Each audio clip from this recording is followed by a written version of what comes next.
It's an early departure from our fabulous hotel, Soli Luna, in Huicho of the Sacred Valley, on our way up to Olan Tatambo, where we'll pick up the train and head into Aguas Calientes.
Okay, that one is Puma Claw.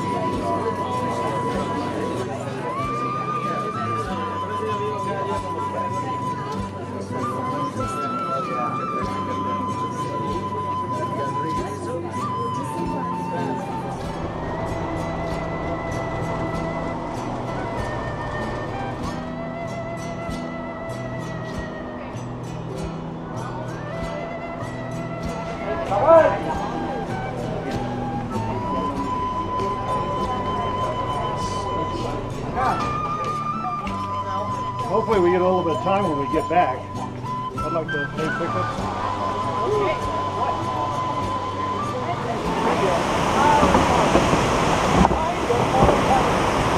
I keep trying, guys.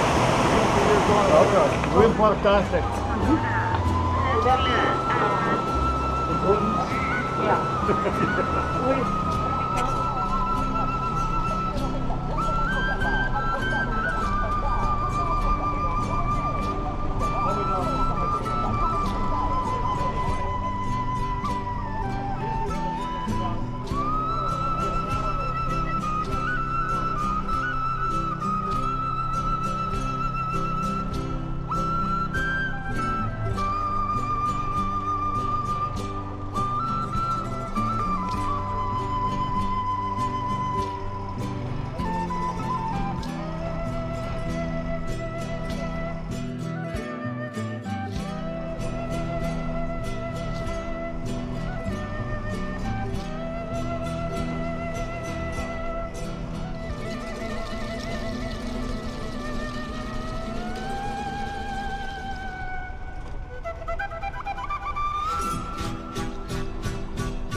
At the end of Hiram Bingham Highway, we're dropped off at our hotel just outside the Machu Picchu complex. For the rest of today, March 16th, and tomorrow morning, we take 3 tours into the Machu Picchu complex. I'm putting all 3 visits together in one sequence in an attempt to present a coordinated review of the different areas and significant locations we experienced. Right after going through the entrance, there are a number of plaques on the hillside next to the path. One of them is a commemoration to Hiram Bingham, who is given the primary credit for rediscovering Machu Picchu and bringing it to the world's attention back in 1911. The entire Machu Picchu complex is divided into an agricultural area and an urban area. And the first area we pass through is the East Agricultural Area, an area on the side of the mountain that they terraced for restricting erosion and for ease of crop growing. From there you can take a path, which we did, up the side of the mountain, which is fairly steep and took about 10 minutes to reach the top, where we found the guardhouse, a spot from which you can take some amazing panoramic photos of Machu Picchu.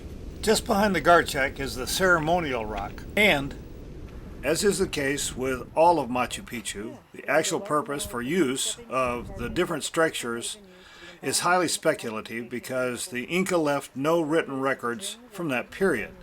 But because of the multiple skeletal remains in the area around the funeral or mortuary rock, it is believed the rock was used as either a final resting place for caskets or a location for sacrifices which could have been animal or human. Inca Bridge? No, it's not even finding anything.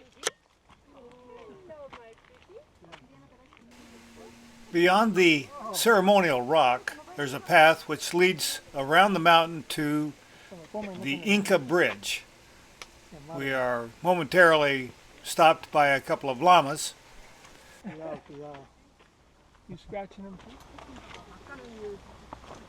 But soon we are on our way around the mountain to the shack where the Inca Bridge trail starts.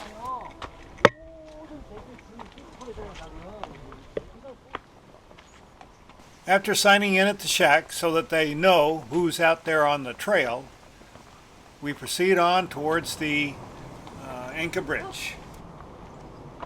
The views are amazing and the cliffs are steep. We are about 2,000 feet above the river Urubamba.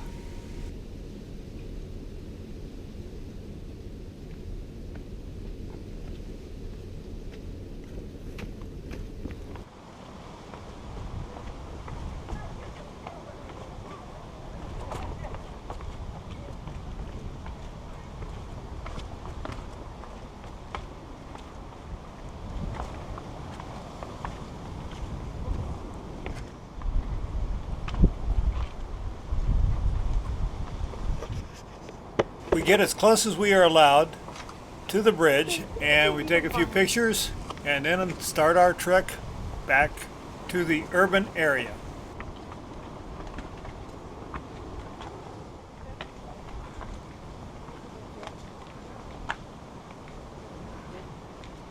I can't do it with a few hundred pounds of my axe.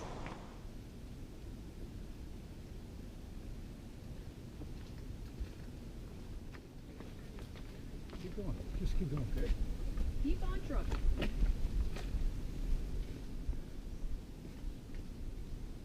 After checking our names off indicating we are out of the bridge area, we return to the Inca main gate to Machu Picchu to enter the urban area.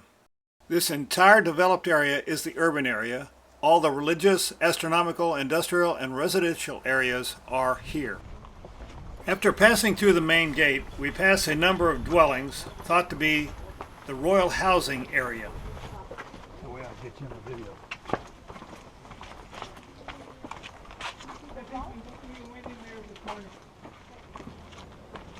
And then we descend down the staircase to the sacred Plaza area. This is the sacred plaza, which consists of the main temple, the temple of three windows, and the high priest housing. It is assumed that this is the main temple due to the fact that there's a large stone in the middle of the three walls, which could be construed as an altar. The high priest's house is directly across from the main temple. I could find no definitive explanation for the temple of three windows, but it was surely important due to its close location to the main temple and the windows overlooked the very important main plaza.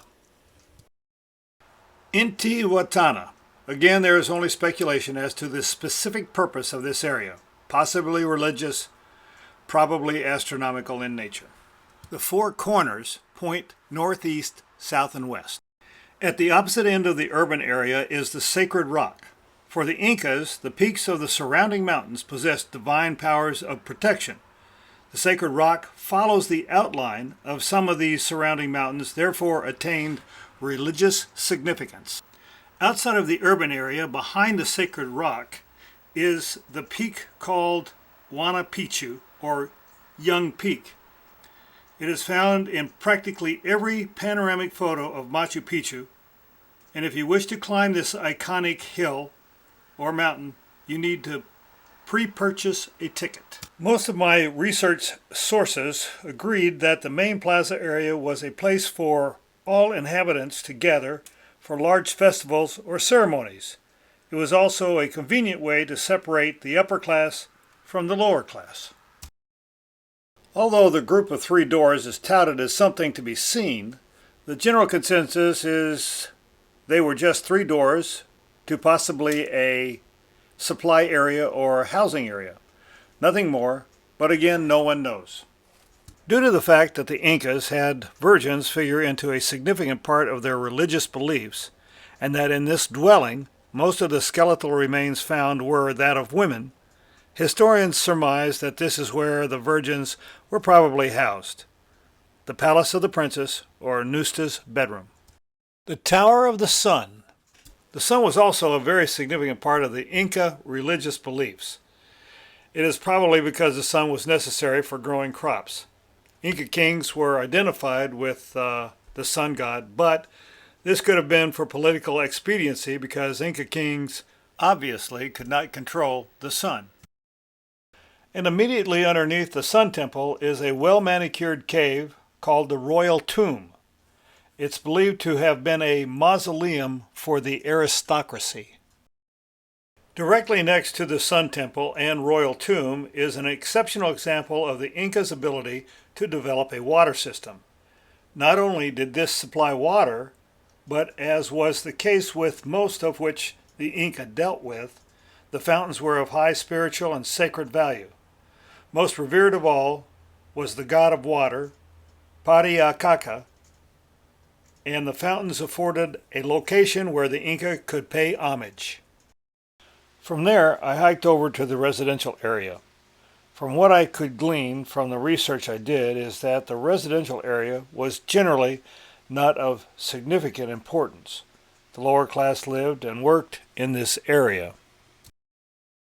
Of the dwellings or sections that had some importance, one was the area in which the teachers, or wise men, called amautas, were housed.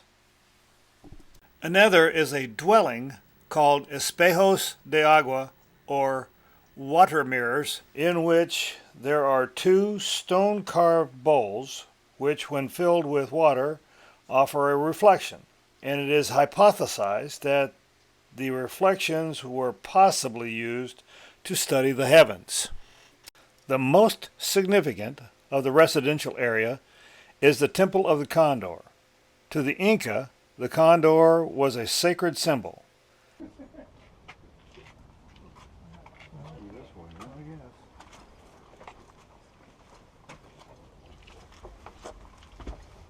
They believed the condor was the only animal which could carry the most important religious symbols on its back into the sky, thereby being the messenger between the human race and the heavens. Out of the surrounding rock, the Inca carved a semblance of a condor. What do we got here? I guess the Temple of the Condor. Here's the condor, I think, in the rock, chiseled up.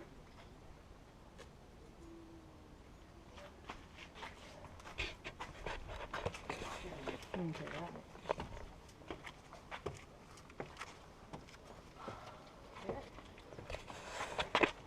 Fred asked some questions. always good to do. And it is surmised that since the prison area is located right next to and down one level from the Temple of the Condor, that the temple was used as a place where the Inca sacrificed prisoners. The prison area has niches where it is presumed prisoners were held before being sacrificed or freed. And it is speculated that these stone carvings were shackles for the prisoners. As we exit the grounds of Machu Picchu on our journey back to Cusco, I want to say that all the information contained in this video comes from over a dozen different sources. And I found that no matter what level of expertise the authors had in archaeology or anthropology, they all had different opinions on everything. I tried to relay the information that had the most concurrence. What can one say about this place? There's some for sures, some probables, and some completely unknowns. The for sures is basically one. It is a marvel of construction and especially stone masonry. The probables are the Incas are known for their astronomical prowess, so some of the structures were probably related to astronomy research or study. The Inca ruins I saw north of Quito, Ecuador, attest to this. Another probable is the Incas were very religious with a number of gods, so almost certainly many of the constructions were of religious significance, but exactly what is unknown. And the completely unknown is, aside from the fact that they were there from the 1400s to the 1500s, exactly why they left is a complete mystery. Was it war? Famine? A religious reason? Or was there plague? No one really knows. No matter what the Inca did or why, I have come to the end of one magnificent experience here in Machu Picchu. It was almost biblical.